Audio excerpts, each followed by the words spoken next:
Good morning, everyone, from Tel Aviv. We're on the air this morning with an historic exchange that the world has been waiting for 2 years now. The eyes of the world, in fact, firmly locked on the Middle East at this hour.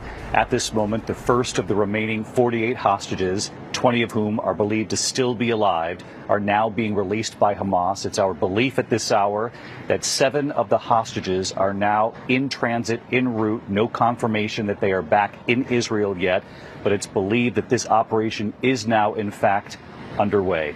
They are making their return to Israel more than 700 days after the October 7th terror attack. A security official telling ABC News the first transfer is happening in northern Gaza at this hour. Of course, the images now coming in, celebrations erupting in Hostage Square, not far from where I am, right here in Tel Aviv, as word began to spread that the first hostages have been turned over to the Red Cross. Many people have also gathered at watch parties to witness this historic moment all over Israel and the region. In all, as I mentioned, 20 hostages who are still believed to be alive are expected to be released by Hamas in the coming hour or two.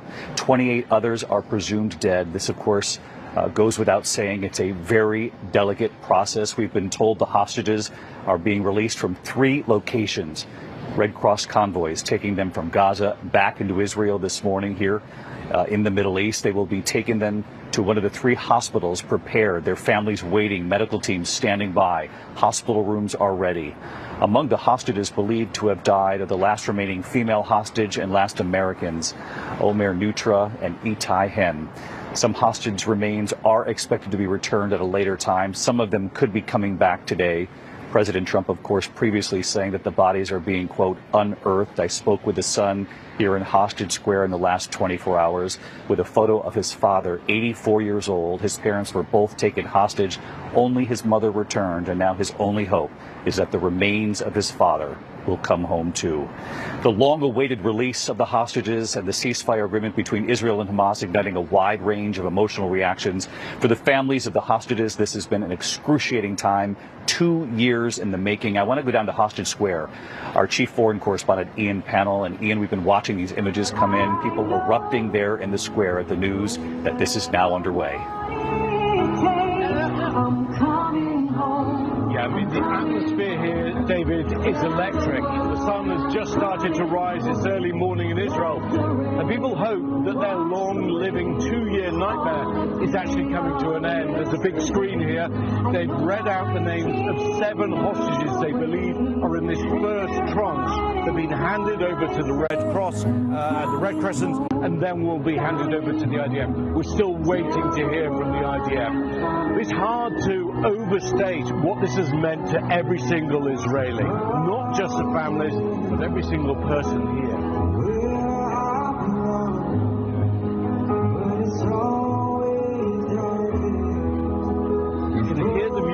You can hear the music playing here, and I'm just struck by how many thousands of people. They haven't gone to work, they haven't gone to school, they haven't stayed with their families. They've come out here to be with each other. This is a key day for Israel. Hopefully, this nightmare comes to an end.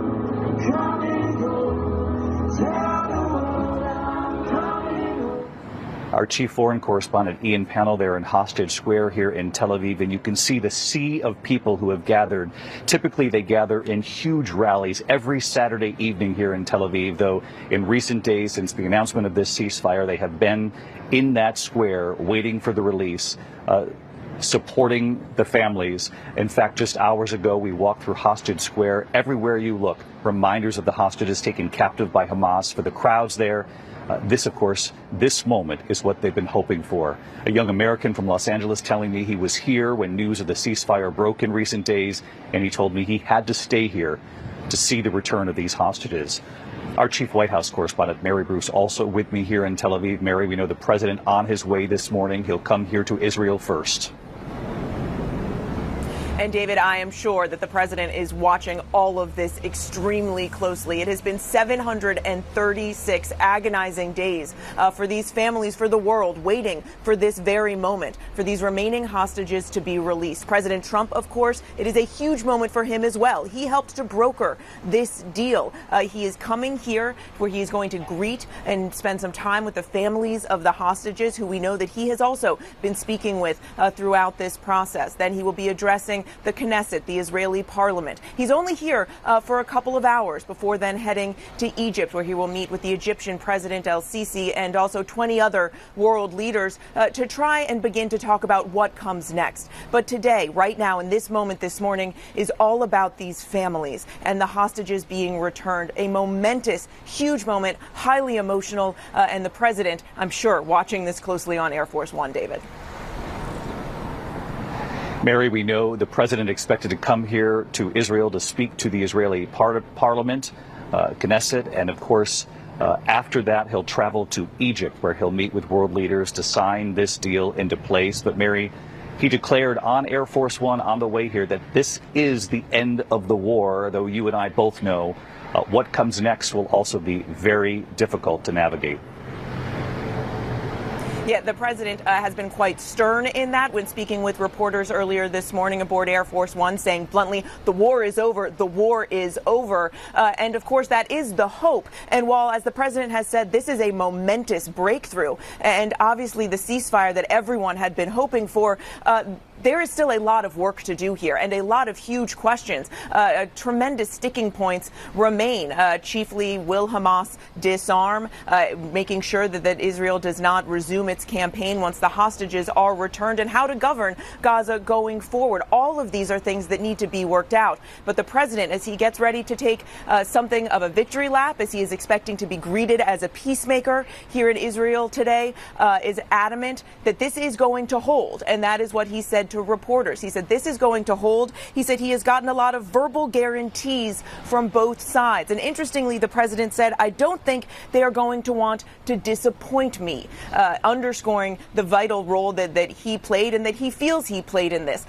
One of the other remaining questions, what role will President Trump play going forward in trying to negotiate the next phase and beyond, David?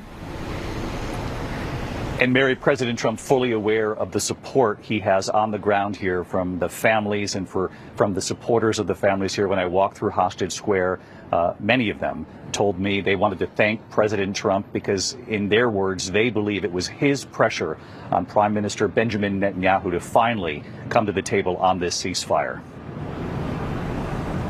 And the president did play an extremely pivotal role here. He was extremely tough with Benjamin Netanyahu. Yes, they are very close allies, but the president has admitted, yes, he had to have some difficult conversations with him.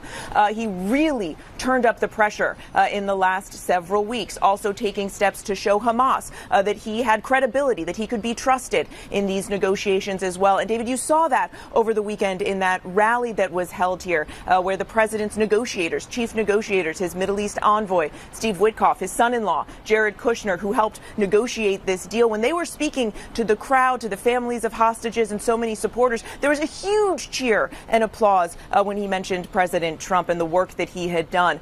So many here extremely grateful for the role that the president has played.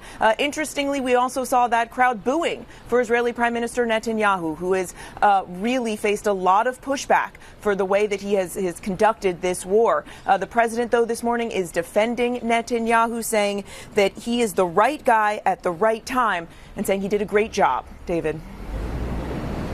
Mary Bruce, our chief White House correspondent, with me here in Tel Aviv this morning. You're watching ABC News live coverage of what is surely an historic moment, not only as we watch it unfold live, but when we look back at this period, this 2-year conflict between Israel and Hamas after the terror attack on October 7th.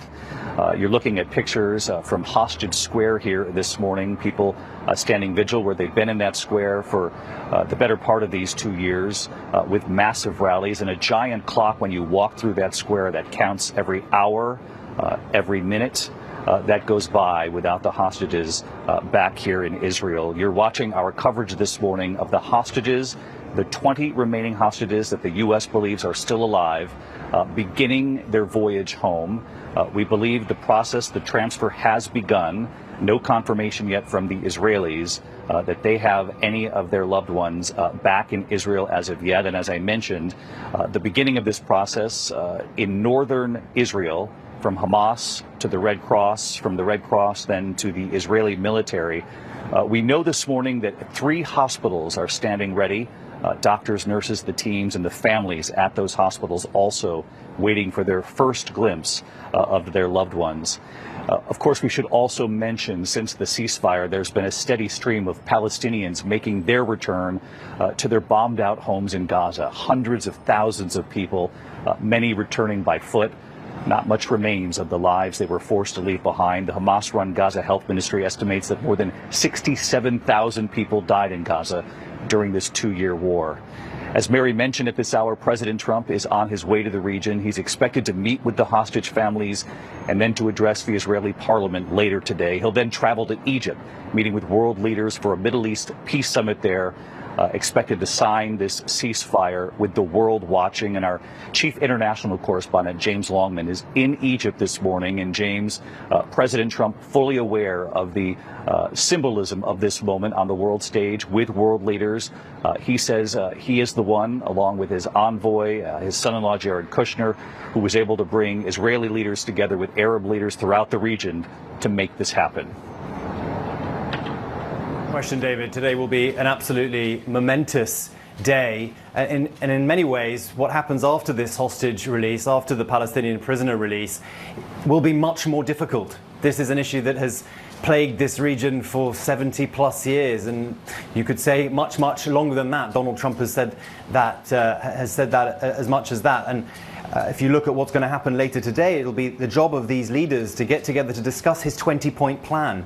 It's a very detailed plan of what he wants to see, what the White House very much wants to see going forward after this hostage release. They want to turn the ceasefire into a permanent peace of some description. That is going to be very, very difficult indeed. Who is going to secure Gaza? Who is going to rebuild Gaza? And who is going to govern Gaza? How can they convince Hamas to disarm? We have in just the last few days heard Hamas calling on its fighters to mobilize. 7,000 fighters, we understand, were called up by Hamas to try to fill the gaps that the IDF had withdrawn from inside Gaza. Now, that could be just propaganda. We don't even know if they've got 7,000 fighters left. That's an extremist group, perhaps trying to destabilize this very, very delicate process. But nevertheless, they are still a potent force. So how exactly is that going to happen? And what of this international stabilization force? Who are the Arab and Muslim nations who are going to volunteer individuals to go into Gaza, one of the most dangerous places in the world, and try to secure this place? But I'm just looking at this picture, David, of this woman brought to tears waiting for news. I've spent a lot of time in Israel the last couple of years, and it's just extraordinary to see this. This situation, the hostage situation, has held Israel in a chokehold, and it is no exaggeration to say finally Israelis can now breathe. Everyone in that country knows someone, knows of someone, is related to someone who's been deeply, directly affected by this, either taken hostage, injured in the attack, killed in the attack, or knows someone fighting and has been fighting inside Gaza for the last 2 years. So this is a tremendous, tremendous moment. And we talk about the hostage families as a group, but I think it's really important to remember the individual horrific experiences that each of these families have had to go through. Some of them didn't even have any word from their loved ones until only a few months ago. From October 2023, they did not know if they were alive or dead until some of them saw them being paraded on the backs of Hamas vehicles around Gaza. Many had to just go on the word of other hostages who've been previously released. Many, we know, have been very seriously injured while in captivity, some losing limbs. In one instance, I think losing an eye. These are life-changing moments for so many of these families, for all of these families. And it is extraordinary to witness all this, hopefully for the Israelis at least, coming to an end. David?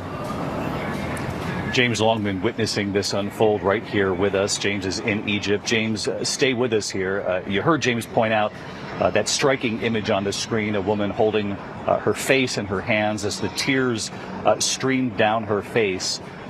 We have seen that a number of times in Hostage Square here in Tel Aviv. And James, as you were saying, so many of the families here had no idea. They have simply prayed for 2 years straight. And for those who did get a glimpse of their loved ones, often it was in a video posted by Hamas. And of course, their loved ones under duress in the messages that they would deliver. And in fact, so many back in the States have followed the story of Hirsch Goldberg Poland, his parents, Jonathan and Rachel, who I talked with just a day or two after that October 7th attack. I was back in the same park with them last night. Their son will not be coming home. And James, it was heartbreaking because they saw video of their son as recently as April, speaking to camera, talking about how he wanted to come home, talking about the love he wanted to send to his parents and to his family. Hamas knew that he was an American, an Israeli American, the power of that message, and then they would lose him a short time later. They told me, though, that this is still a blessed day. They are happy for the families who have become their family, but certainly bittersweet for so many families who will not get their loved ones back today. David, you say it so well, because the Hostage Families Forum became such a potent force in Israel. Families who had already secured the release of their loved ones remained. They went back every day. There were offices in close to Hostage Square, which is being talked about as Hostage Square now in Tel Aviv, and they went back day after day. They held vigils every night. They went outside Benjamin Netanyahu's home. They pushed. They reached out to politicians all over the world, and of course, they forged that relationship with Donald Trump after he came to office, because they knew they needed to leverage power, and that has been an extraordinary thing to witness. James Longman with us from Egypt all morning long here, shortly before 9 a.m. here, Israeli time. We have just learned, just coming into us now, that the Red Cross says 7 hostages have been handed over to them. They are making their way to the IDF, which of course is the Israeli military. They're in northern Gaza. This transfer has begun. They will be transferred to the Red Cross later and then taken to hospitals that are waiting to check their medical conditions, and of course, most importantly, families at those locations, the hospitals, waiting to get the first glimpse of their loved ones. I want to go right back down to Hostage Square because, Ian, I understand that the people gathered there have been told that there is a list of Israeli hostages. The U.S. believes there are 20 still alive, and that 7 Israeli hostages are in transit. The first 7 of those 20 who are still alive are, in fact, on their way home right now. That's right, David. And actually on the screen here, we've been seeing images of the Red Cross driving through Gaza City, we believe with the hostages on board. In fact, Israeli media are certainly mentioning the names of those hostages. 3 of them taken from the Nova Music Festival. Remember that party that was going on when Hamas attacked? Over 300 people killed, over 40 taken hostage. Well, we believe at least 3 of those taken hostage who are still alive, a part of that convoy heading back. 3 others were taken from some of the kibbutzim who are on the border, as we know. They sustained terrible attacks on that day of October the 7th, and the final member is believed to be a member of the Israeli military who was in his tank when he was taken. They've certainly named them. We're not doing that at the moment, but the response from the crowd has been absolutely electric. David, you've been down here, you know what it looks like. And there's a board here that keeps a time for how long the hostages have been in custody. And it now reads 737 days, 3 hours, 21 minutes, and is just ticking over into 22 minutes. And Israelis have felt every single minute, every single second of that. It's like real life has been suspended in this country while the hostages are being held. We're seeing hostage families being released, being interviewed right now. The families are waiting. Many of them have gathered around Re'im, which is down on the border. The Israeli Prime Minister Netanyahu went there yesterday to review the procedures. We're expecting that when they're released, the first thing is medical assessment, obviously reunited with their loved ones. As you say, there are 3 hospitals on standby, any serious cases, and there won't be any process of reunification with the families. They will then be choppered straight to the hospitals for medical care. But I can't tell you, having been here for 2 years, having been through so much sadness in this country, it's amazing to be here on a day when people are genuinely joyous. There's a lightness in the air. People feel that this long living nightmare may finally be coming to an end. David? Ian Pannell, our chief foreign correspondent, who has been covering this war from the very start with us. Ian, I so appreciate your reporting here on what is such a pivotal morning in this story. The 7 names, the first 7 that have been transferred, who are on their way home at this hour, have been confirmed. And I'm going to read the 7 names for those who are watching our coverage around the world here this morning. Matan Angrist, Gali Berman, Ziv Berman, they are brothers who were taken captive. Guy Gilboa Dalal, Omri Moran, Eitan Abraham Moore, Alan Ohel. Those are the 7 names believed to be the first 7 of these 20 still alive on their way home. And I want to bring in our chief global affairs correspondent, Martha Raddatz, because Martha, the Berman brothers, their family never gave up hope that they would come home. And this morning, even though they're not officially back in Israeli hands yet, we'll confirm that on the air when we have confirmation. But I can only imagine what this must be like for the Berman family. Exactly, David. And they were from Kfar Aza, the kibbutz near Gaza. They were taken, their homes destroyed. I was there, as you were, at another kibbutz just days after the massacre, saw Ziv and Gali Berman's home at the time. And I was there a year ago as well, talking to their older brother, Liran, who said there are never really good days in our lives. He was suspended, he said, between joy and despair. But when he heard the news of this peace agreement and that the brothers may be released, I cannot imagine what he is feeling right now. There were 60 people in that kibbutz killed, 19 of them taken hostage. You see the Berman brothers there, so alive, so happy in those pictures. One of the things Liran told me, and I saw him just a week ago on the anniversary, on the 2-year anniversary, and he was so hopeful. He said his life's mission, this is my life mission, to get my brothers home. He said it is a roller coaster of emotion. We have done everything we can. We don't have good days. We have okay days, but mostly it's keeping focus on the mission. His mission, it sounds like, is complete. His brothers, we were told, were injured. I spoke to a released hostage a week ago, Keith Siegel. He said he saw the brothers. They were kept separately, but he did say they had been injured, David. Our chief global affairs correspondent, Martha Raddatz, who was on the ground here in Israel just days after the October 7th attack. Martha, having reported on so many of the families here, and among them the Berman family. And as I mentioned moments ago, the brothers who were held separately while in captivity, as Martha underscored there, Gali Berman, Ziv Berman, among the first 7 hostages to be released. Again, it's our belief this morning, according to U.S. administration officials, that there are 20 Israelis still alive. An additional 28, their remains are expected to be brought home as well, though perhaps not in this first window of time. We'll continue to follow that as well.